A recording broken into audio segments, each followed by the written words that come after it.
Data centre से जी सुरेश।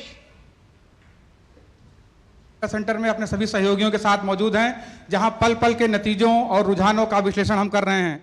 अभी तक जो नतीजे आए हैं उसमें लगभग और रुझानों को मिलाकर के एनडीए 290 सीटों पर आगे चल रहा है। लेकिन इन चुनावों में जो एक बड़ी चीज अभी तक दिख रही है कि बीजेपी को जिस तरह से दक्षिण भारत में सफलता मिल रही है, लोकसभा में तो सफलता मिल ही रही है, विधानसभा के जो चुनाव हुए हैं आंध्र प्रदेश और उड़ीसा, दोनों ही जगहों पर बीजेपी और एनडीए सत्ता में आते हुए दिख रहे हैं। इन दोनों राज्यों पर भी हम बात करेंगे, लेकिन पहले हम अपने राज्यवार विश्लेषण में सबसे पहले बात कर लेते हैं पश्चिम भारत की, जहां हमारे सहयोगी पंकज तिवारी हमारे साथ हैं। पंकज, बताइए क्या है पश्चिम उत्तर प्रदेश की तस्वीर, खासकर महाराष्ट्र जैसे राज्यों में जहां चतुष्कोणीय मुकाबला था, वहां क्या अपडेट है?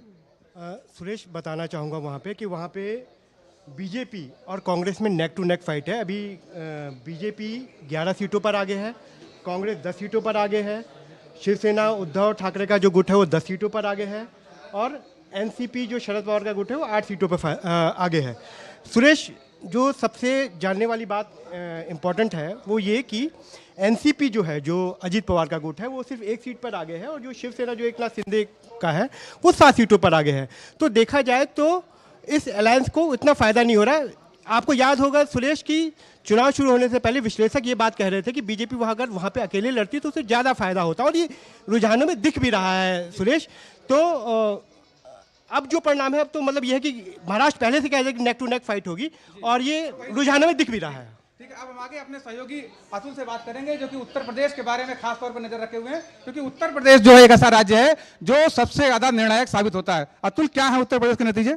सुरेश जी, सबसे पहले मैं उत्तर भारत की बात करूंगा, जहां पर पिछली बार एनडीए को 96 सीटें 126 सीटों में से मिली थी, लेकिन अब की बार तगड़ा डेंट लगता हुआ एनडीए को दिख रहा है।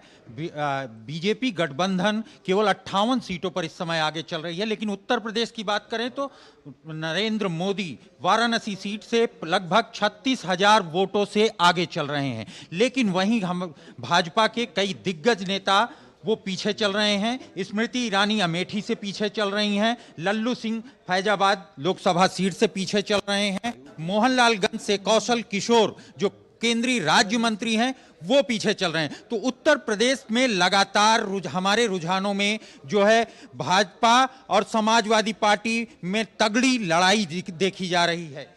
जी अतुल, आप जैसा कह रहे हैं कि प्रधानमंत्री तो खुद आगे हैं, लेकिन कई दिग्गज मंत्री उत्तर प्रदेश की इस लड़ाई में अभी पिछड़ते हुए दिख रहे हैं। अब हम बात कर लेते हैं अपने अगले सहयोगी रवि जी से, जो कि आपको आंध्र प्रदेश विधानसभा के नतीजे बताएंगे, क्योंकि आंध्र प्रदेश में जिस तरह से नतीजे आ रहे हैं वहां ऐसा लग रहा है कि इस बार एनडीए सरकार की बनने की प्रबल संभावना है। रवि जी, क्या है आंध्र प्रदेश का अपडेट? प्रदेश में सुरेश नतीजे एनडीए, जैसा कि आपने कहा, एनडीए के काफ़ी पक्ष में हैं, और ख़ास तौर पर अगर हम देखें टीडीपी चंद्रबाबू नायडू, जिससे गठबंधन किया था, एनडीए में शामिल थे, चंद्रबाबू नायडू अपने बूते पर आंध्र प्रदेश में सरकार बना सकते हैं। 120 सीटों पर उनकी बढ़त चल रही है उनके उम्मीदवारों की, और 175 का जो आंकड़ा, 175 टोटल सीटें हैं, तो अपने बूते पर टीडीपी वहाँ पर सरकार बना सकती है। साथ ही जो लोकसभा के नतीजे हैं उसमें भी आंध्र प्रदेश की वजह से दक्षिण भारत में जो थोड़ा सा नुकसान बीजेपी को कर्नाटक में हो रहा है उसको ऑफसेट आंध्र प्रदेश कर रहा है। और मेरे ख्याल से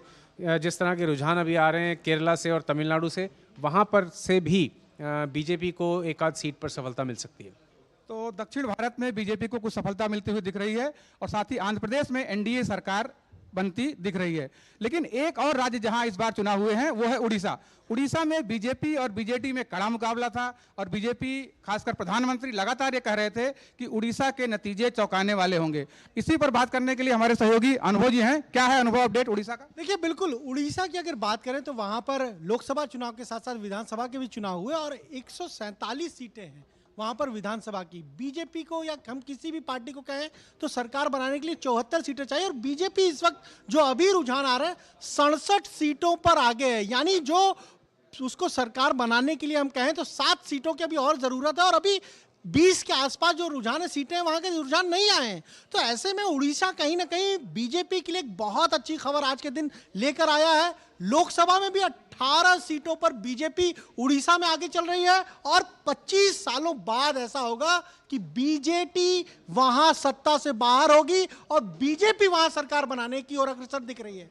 अनुभव तो बड़ा नतीजा है उड़ीसा से, जहां बीजेपी सरकार बनाती हुई दिख रही है। लेकिन देखना यह होगा कि उड़ीसा का नया मुख्यमंत्री कौन होता है। अब एक बार हम ओवरऑल नतीजों की बात करें तो हमारे सहयोगी संदीप हमारे साथ हैं। संदीप, क्या कहेंगे आप, ये जो ताजा नतीजे पूरे उत्तर प्रदेश का जो परिदृश्य है या पूरे देश का परिदृश्य कहें, क्या कहेंगे आप? देखिए, फिलहाल जो सीटों का हार जीत का अंतर है वो जैसे जैसे काउंटिंग बढ़ेगी उसके हिसाब से चीज़ें बदलती हुई दिखेंगी। फिलहाल नेक टू नेक कई सीटों पर चल रहा है। इसमें यह देखना होगा कि भाजपा किस तरह से जो सीटों पर पिछड़ रही है, जैसे अमेठी सीट पर स्मृति ईरानी बहुत कम अंतर से, मुश्किल से 300 साढ़े 300 वोट से पीछे चल रही हैं। तो इस तरह की कई सीटें हैं जिस पर भाजपा अभी बढ़त आराम से बना सकती है। तो फिलहाल किसी भी नतीजे पर पहुंचने से पहले जब एक बार परिणाम स्थिर होता दिखेगा, रुझान स्थिर होते दिखेंगे, तब हम किसी निष्कर्ष पर जा सकते हैं। लेकिन फिलहाल स्थिति ये है कि तमाम व्यवधानों के बावजूद एनडीए जो बहुमत का आंकड़ा है उससे 20 सीट ऊपर जा चुकी है और बीजेपी भी तकरीबन 250 का आंकड़ा पहुंच रही है। उम्मीद की जा रही है कि आंकड़े अभी और बढ़ सकते हैं। तो ऐसा लग रहा है कि बीजेपी इस पूरे परिणामों, जब तक नतीजे की तस्वीर साफ होगी, बीजेपी शायद अपने दम पर भी बहुमत पालेगी और एनडीए की सत्ता में वापसी लगभग तय मानी जा रही है। एनडीए 300 सीटों की ओर बढ़ रही है। जी ऋतु, ये तो फिलहाल की खबर है, लेकिन अभी बहुत कुछ इस चुनाव में जो है होना बाकी है। अभी बड़े सारे दौर की काउंटिंग बाकी है, तो तस्वीर पर नजर रहेगी। शुक्रिया आपका। लेकिन इस वक्त ब्रेकिंग, उससे पहले एक ब्रेकिंग इलेक्शन ब्रेकिंग क्या आ रही है उस पर भी एक नजर डाल लेते हैं। लगातार रुझानों से कुछ नए